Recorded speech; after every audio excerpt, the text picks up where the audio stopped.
Bonjour Renaud Dourges en votre compagnie.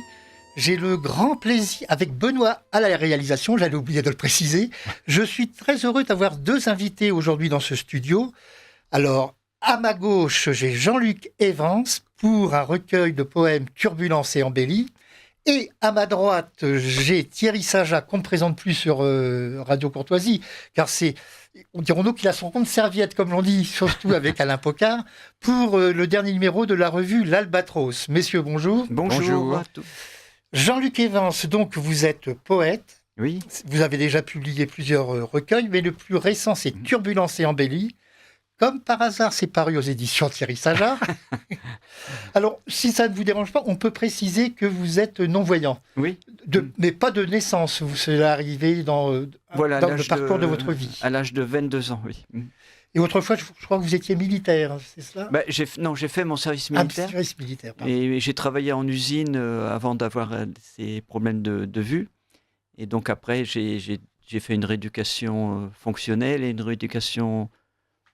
une réinsertion professionnelle, et j'ai passé des concours pour entrer dans l'administration. Voilà. Bien. Et Thierry Saja, donc je l'ai dit, on va quand même vous présenter pour les quelques auditeurs qui vous ne connaîtraient pas. Tout à fait. Vous êtes poète vous-même, mais vous êtes également éditeur, Absolument. puisqu'il y a entre autres de cet ouvrage. Tout à fait, voilà. Et maintenant, vous aviez aussi une profession autrefois. Maintenant, vous pouvez vous consacrer à temps complet. Complètement. Oui. Et je crois que vous en profitez d'ailleurs. Je suis retraité depuis quelques jours, voilà. Depuis quelques jours seulement, en Oui, plus. oui. Ah là là. Quand vous aurez X années comme moi de retraite, vous vous apercevrez qu'on est encore plus actif à la retraite qu'avant. C'est vrai, je peux confirmer. Oui. Vous le confirmez également. Oui. Cette revue, donc, l'Albatros, alors j'aime beaucoup le nom de l'avant-propos, c'est avant lire, mais lire comme une lyre, L-Y-R-E. Tout à fait. Donc, c'est moi qui ai voulu mettre un Y, parce qu'avant, il y avait le petit, bien sûr. Voilà. C'est la revue de l'Académie de la poésie française. Et alors, parlons de cette académie, s'il vous plaît. Donc, elle a environ 75 ans. Moi, je l'ai reprise. J'ai repris l'association, voilà, une dizaine d'années à peu près. Et on est une centaine d'adhérents. Mais il y a eu des membres d'honneur prestigieux. Ah, complètement. Combien de ministres Oui, alors... entre autres. Oui, tout à fait. Oui, quand je suis arrivé, j'ai vu ces noms-là. Oui, voilà. Moi, aujourd'hui, je préfère mettre, franchement, je préfère mettre des noms de poètes. Oui, non, mais c'est quand même pas mal. Mais se dire que quand même que des hommes politiques s'intéressent à la poésie. Même oui. si c'est uniquement pour avoir leur nom. Oui, absolument. Mais disons qu'effectivement, c'est une référence. Voilà. Jean-Luc Evans, est-ce que vous vous rappelez de votre premier poème ? Je pense que c'est peut-être difficile. Alors, le tout premier, justement, je parlais tout à l'heure de rééducation fonctionnelle. Donc, quand j'ai eu ces problèmes de vue, je suis venu à Paris, à Marly-le-Roi exactement, faire un stage de 3 mois pour apprendre la canne blanche, le braille, voilà, tous ces... Et j'ai eu la chance de rencontrer une bénévole, justement, une bénévole qui venait dans ce centre pour me donner des cours d'orthographe, parce que j'étais pas très bon, des cours d'orthographe, de français. Et voilà, on se voyait 1 fois, 2 fois par semaine. Et à la fin de ce séjour de 3 mois, elle me demandait toutes les semaines d'écrire un texte. Alors, je lui disais, mais donne-moi un thème. Elle me disait, tu te débrouilles. Bon. Et puis, à la fin de ce stage, j'ai écrit un poème, un premier poème qui est resté dans les tiroirs bien longtemps. Et puis après, dans les années 90, le virus de la poésie m'est venu, en fait. Et vous, Thierry, vous souvenez-vous de vos premiers poèmes ? Oui, c'était des poèmes, c'était des poèmes d'amour. J'avais 15-16 ans. Des poèmes d'amour pour une jeune fille. Mais c'est souvent le meilleur sujet d'inspiration. Voilà. Une muse, on a une muse. Absolument. Même si on la garde qu'1 ou 2 ans. C'est tout à fait cela. J'ai remarqué, Jean-Luc Evans, d'ailleurs, c'est bien dit que vous avez une prédilection pour l'octosyllabe et le sonnet. Oui, j'aime beaucoup l'octosyllabe et les sonnets. Donc, et dans l'octosyllabe, je fais beaucoup aussi de rondeaux, parce qu'il y a une forme musicale. Tout à fait. Si je peux en dire un tout à l'heure. Tout à fait. Ça sera avec plaisir. Et en fait, il y a par exemple le premier vers qui revient 3 fois, donc dans chaque strophe, et ça donne une certaine musicalité.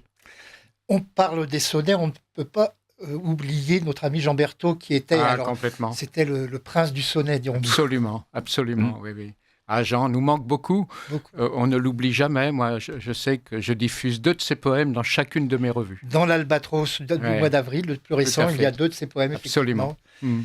Et on peut dire que jusqu'à la fin de sa vie, il a envoyé des poèmes à ses amis. Toujours, voilà. Je possède chez moi, je ne sais pas, peut-être 500, 600, 700 poèmes de lui. Ah non, moi j'en ai qu'une cinquantaine, mais j'en suis déjà très heureux quand même. Il y a pas mal d'inédits. J'aimerais un jour refaire peut-être quelque chose pour lui. Ouais. On en reparlera. Jean-Luc, en ce qui vous concerne, j'ai remarqué que Paris est souvent au centre de plusieurs de vos poèmes. C'est des quartiers. Oui. Il y a les buts de Chaumont, entre autres. Oui, parce qu'en fait, donc, je suis arrivé à Paris à l'âge de 22 ans.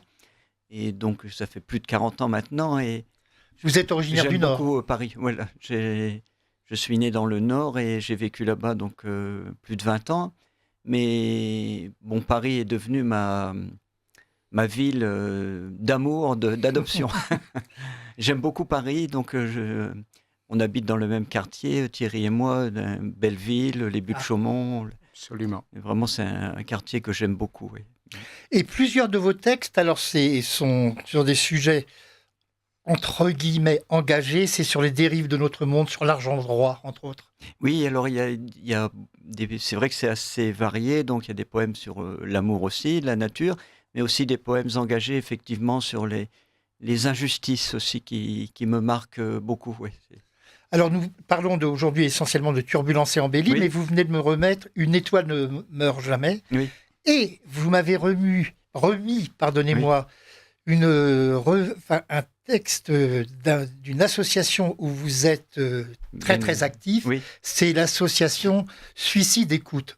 On connaît SOS Amitié, mais on ne connaît pas beaucoup, je crois, Suicide Écoute, et c'est le moment d'en parler. Oui, parce qu'en fait, donc l'an dernier, pour les 30 ans de cette association, un livre est paru qui s'appelle Au fil de l'autre. Que j'ai devant moi. Qui résume un peu ces 30 ans, mais c'est vrai que je suis très attaché à cette association il y a à peu près une soixantaine d'écoutants qui se relaient donc 7 jours sur 7 et 24 heures sur 24 pour apporter du réconfort, écouter surtout parce qu'en fait, malheureusement dans notre monde actuel qui va tellement vite et on n'a plus le temps d'écouter les autres et ça c'est quand même primordial dans la vie d'écouter et son être prochain. À l'écoute, cela évite à certaines personnes de faire un geste. Exactement, parce que quand on décroche, et on sent qu'ils sont très mal, bien sûr, il y a beaucoup d'angoisse, beaucoup d'anxiété, mais le fait déjà qu'ils puissent parler à quelqu'un, au bout de la communication, ils sont déjà mieux, ils sont un peu apaisés, même si bien sûr on ne règle pas tout, on n'est pas... Malheureusement, on ne peut pas tout régler, mais on sent déjà qu'il y a un apaisement. Un apaisement, un réconfort. Voilà, exactement. Oui. Parlons, Thierry, si vous le voulez bien, du dernier numéro en date, parce qu'il va y en avoir un autre, je pense à la rentrée, dès la rentrée, de l'Albatros. Alors, il y a des textes de gens que l'on connaît bien ici. Il y a par exemple Daniel Ancelet. Absolument, oui. On connaît bien à Radio Courtoisie. Il est le vice-président de notre association, d'ailleurs. Et quelqu'un d'autre que l'on connaît bien également ici, c'est Bernard Lecomte. Ah oui, et c'est un texte en prose. Absolument, Bernard Lecomte, c'est des billets d'humeur, je crois. Oui, tout à fait. Mais... Et là, il a publié un roman qu'il m'a envoyé il n'y a pas très longtemps, que je vais prochainement lire pour le chroniquer d'ailleurs. D'accord. Ah non, c'est un excellent auteur. Mais du Nord aussi, hein.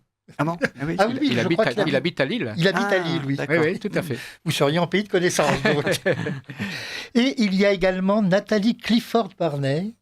Oui. Peut-être peut-on la présenter à ceux qui ne la connaîtraient pas? Disons que... Alors, je crois que c'est un petit exposé qui m'a été fait sur elle par Mariana Esposito Vinzi, ou Vinzi. Tout à fait. Voilà, je l'ai là. Alors, un rapport avec Gianni Esposito ou non? Non, pas du tout. Voilà.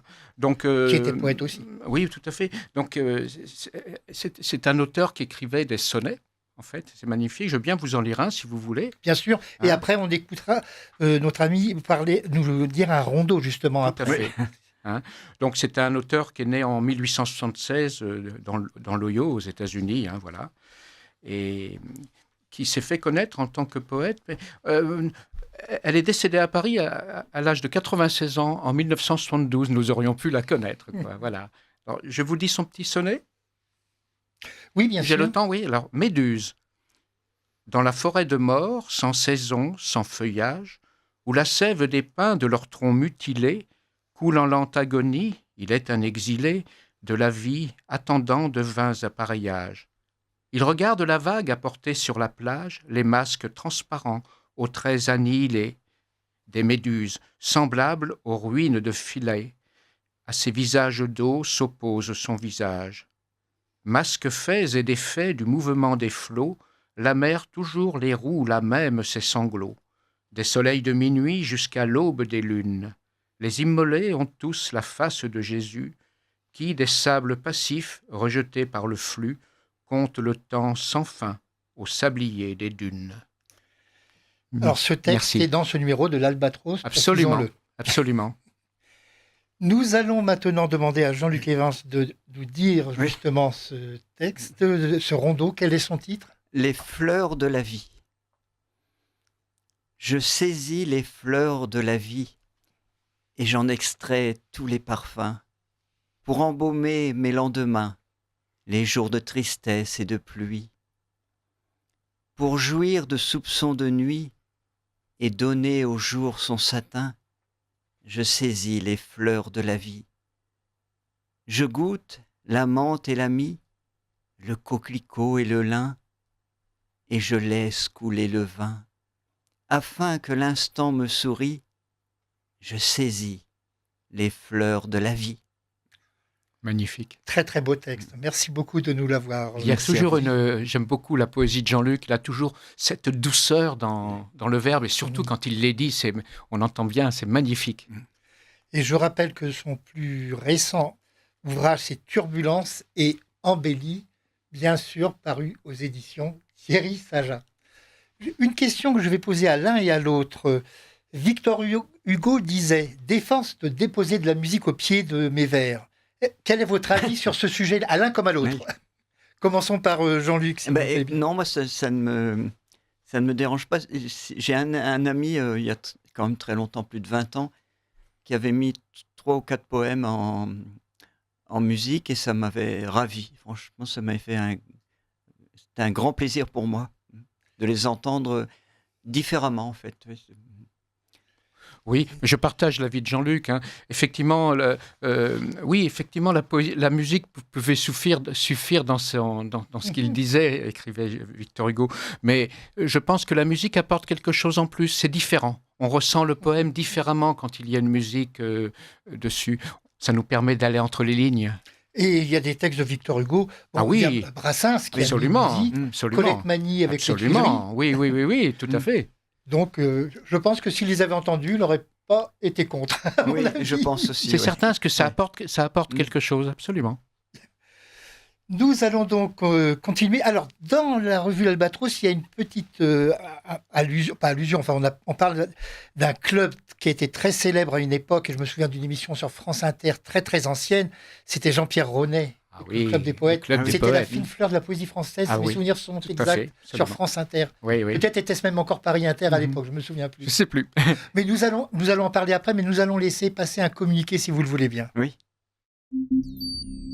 Vous appréciez cette émission? Alors aidez Radio Courtoisie à en produire d'autres. Rendez-vous sur soutenir.radiocourtoisie.fr. Merci d'avance. Je rappelle que je reçois Jean-Luc Evans pour Turbulence et Embellie, paru aux éditions Thierry Saja, et je reçois Thierry Saja pour la revue L'Albatros, qui est donc... alors c'est une revue trimestrielle ou... Quadrimestrielle. Quadrimestrielle, précisons-le. Et si on veut se la procurer, comment fait-on ? Je peux laisser mes coordonnées, tout simplement, ou alors sur Internet, mon nom, ou bien l'Académie de la Poésie Française. Et bien sûr, avec les mêmes coordonnées, on peut acheter Turbulence et Embellie. Absolument. Ainsi que le volume précédent, qui est Une étoile ne meurt jamais. Ne meurt jamais, voilà. C'est vrai que Thierry Saja fait un travail remarquable. C'est un conte d'auteur, bien sûr, comme... Bien sûr. comme tout bon La recueil de poésie. oui, si on savait, Mais si voilà. la poésie était rentable, ça se saurait. Et donc, il fait vraiment un excellent travail et on a vraiment bien travaillé ensemble pour ces différents bouquins. Alors, il y a une période qu'on voudrait bien oublier, mais qui a dû être importante pour des poètes, c'est celle de la période du confinement, Ah oui. Oui. pour l'un comme pour l'autre, Oui. Jean-Luc. Oui, mais d'ailleurs, je les ai pas en mémoire, mais dans ce recueil, il y a justement des poèmes sur le confinement. Oui. J'ai écrit beaucoup pendant ces périodes de confinement ou de semi-confinement. Ça m'a inspiré quand même cette période qui était quand même pas facile, surtout bien sûr au niveau de l'information. Mais j'avoue que ça m'a bien aidé justement à passer cette période, la poésie. Alors, écrire de la poésie, ça peut aider, mais pour certains, lire de la poésie, c'est Absolument. Aussi, oui, Oui. exactement. Moi, je ne peux pas m'en passer. Moi, je lis de la poésie tous les jours. Tous les jours. Oui, bien sûr, avec ce que je fais, je suis obligé, mais même des anciens, je parle des grands auteurs. Alors, on a parlé très très rapidement, juste avant le communiqué de Jean-Pierre Ronet. Oui. Son fils a repris le Club des poètes. Absolument, oui, tout à fait. J'y suis allé, voilà pas longtemps. C'est enfin, moi, j'y vais le mardi soir parce que j'aime beaucoup. Il y a beaucoup de jeunes en plus là-bas. Je me rends compte que là, parfois on dit dans nos associations, il n'y a pas assez de jeunes, etc. Ben, chez Jean-Pierre René, chez le fils de Jean-Pierre René, chez Blaise, il y a beaucoup de jeunes, mais des jeunes qui ont 20 ans, 25 ans. Hein, et j'y suis allé pour entendre j'avais un ami qui s'appelle Jérôme Hauser. Il va venir nous parler bientôt de Jean de La Fontaine. Voilà. Et c'est là-bas c'est lui qui m'a dit, mais il faut venir me voir, je dis des fables. Effectivement, c'est merveilleux. Il y a beaucoup de jeunes qui écrivent, alors, Oui. probablement. Bon, il y a ces fameux poèmes d'amour, comme on a parlé tout à l'heure, mais il n'y a pas que ça. Je pense qu'il y a des bien jeunes sûr, qui ont des sources d'inspiration. Oui, tout à fait. Ils ont des... Oui, enfin, moi, quand j'étais jeune, j'écrivais. Ils sont jeunes, ils écrivent. Puis certains vont continuer, je le souhaite en tout cas. Et on a de très bons auteurs, hein, effectivement.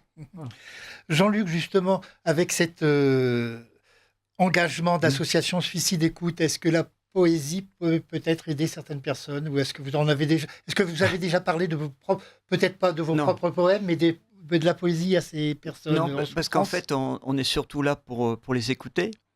Mais parfois, certains appelants nous disent des poèmes. On leur demande bien sûr que ce ne soit pas trop long. Il y a des gens qui malheureusement attendent au bout du fil. Mais voilà, certains appelants nous disent des poèmes, oui. Mais nous, on n'est pas là pour cela. Bon, si on peut amener un peu de poésie dans le sens de notre écoute, déjà, ils sentent quand même si la personne qui est au bout du fil est attentive. Et ça, je crois que pour eux, c'est primordial, quoi. Alors, tout à l'heure, j'ai vu donc, que vos textes sont également édités en braille. En braille, malheureusement, ça coûte très cher. Mais par contre, on a fait là pour Turbulence et Embellie, avec Jean-François Blavin et Nicole Durand, une version audio. Donc, alors c'est pareil, tout à l'heure, on en a parlé hors antenne, mais je crois qu'il est important de trouver des bénévoles pour enregistrer des livres, que ce soit de la poésie ou autre chose d'ailleurs. Oui, tout à fait. Même pourquoi pas des articles de journaux. Mais des romans et autres, je crois qu'il y a des associations dans celles que vous évoquiez. Voilà, il y a les donneurs de voix, et puis il y a aussi une association qui s'appelle ECA, Enregistrement à la carte pour aveugles. Et étant donné que, par exemple, la poésie, par exemple, la revue L'Albatros ou autre, des poètes des poétesses ou des poètes qui ne sont pas très connus, je les envoie aux ECA, donc Enregistrement à la carte pour aveugles, et eux trouvent un bénévole pour l'enregistrer, parce que je n'ai aucune chance de trouver ce recueil dans un magasin quelconque. Il faut vraiment que ça soit une personne dévouée qui consacre son temps à lire un recueil de poèmes. Bien sûr. Ouais. Alors, ça tombe sous le sens, mais l'Albatros, c'est en référence à Charles Baudelaire. Ah, complètement. Oui. Il faut quand même le rappeler. Oui, parce que notre association est basée sur les poèmes classiques, principalement. Poèmes rimés, nous dirions, parce qu'on a ouvert un petit peu au néoclassicisme. Hein. Voilà. Et vous m'avez tout à l'heure parlé de quelque chose qui doit se faire prochainement à la rentrée. Oui, tout à fait. Je suis en train, mais à titre privé, là, par contre, ça n'a rien à voir, même si, Non, mais il faut en parler l'Académie également. m'aide pour cela. Je travaille sur une anthologie de poèmes qui seront dédiés à Verlaine et Rimbaud. Ah. On a déjà quelques auteurs à participer. Je crois qu'on est 70 déjà à participer. Je reçois des poèmes qui sont dédiés à Verlaine, à Rimbaud ou aux deux. Et c'est une anthologie qui devrait paraître à l'automne peut-être. Voilà. Et nous organiserons un concours pour juger les poèmes qui nous semblent les meilleurs. Voilà. Et certains pourront être édités Ils seront édités dans une anthologie, absolument. dans cette anthologie. Oui, oui. Rappelons ce volume qui a eu, je crois, beaucoup de succès, c'est celui consacré à Montmartre. Ah, complètement, oui, oui, oui, oui. Et qui est toujours disponible, d'ailleurs, je pense, non? C'est-à-dire, j'ai pas trop les moyens financiers de le réimprimer. Oui, oui. Il est assez... Combien faisait-il de pages? Enfin, je l'ai à la maison, mais... Il fait 600 pages. 600 pages à peu près. J'ai peur de me tromper, environ 500 sur, oui. 500, mais il a été diffusé à 700 exemplaires, ça m'était jamais arrivé.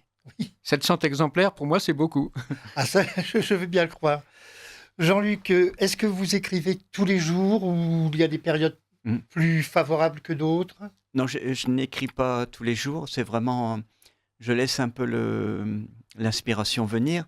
Alors parfois j'ai quelques mots, j'ai un vers, deux vers, et puis après le poème vient. Alors parfois même il m'arrive qu'un poème vienne pratiquement d'un seul coup, mais c'est parce qu'il était en gestation dans la tête. Et alors je note, je prends des notes. Alors j'ai un petit magnéto dans ma poche quand je suis même à la maison, mais dans la rue, dans le métro, et comme ça je prends, dès que me vient une idée, je note sur mon petit magnéto. Et est-ce qu'il y a des personnes qui sont surprises d'apprendre que vous écrivez de la poésie? Parce que à notre époque, ça paraît presque pour certains incongru. Complètement. Oui, c'est vrai, parce que en fait, il m'arrive encore parfois de rencontrer des gens, même des amis, et parfois c'est vrai qu'il y a la surprise de voir que j'écris en fait, et que je suis publié aussi, donc et ils sont étonnés aussi de lire ces poèmes. Pour la revue, enfin en dehors de la revue L'Albatros, donc vous nous avez parlé tout à l'heure de Jean de La Fontaine, mais il va y avoir une conférence consacrée à Paul Éluard. Oui, tout à fait. Absolument, par Jean-Pierre Polac. Donc nous aurons la conférence mars ou avril, je crois. Et une conférence consacrée à Léo Ferré. Ah oui, tout à fait. Alors Jean-Luc l'a entendu quelque part. Oui, j'ai entendu, c'était Quai Visconti, là chez Lucie et Vincent. Et vraiment une très belle conférence de Serge Carbonel. Et donc, je crois que ça va être vraiment... on lui a proposé... Léo Ferré qui a mis en musique Verlaine. Oui.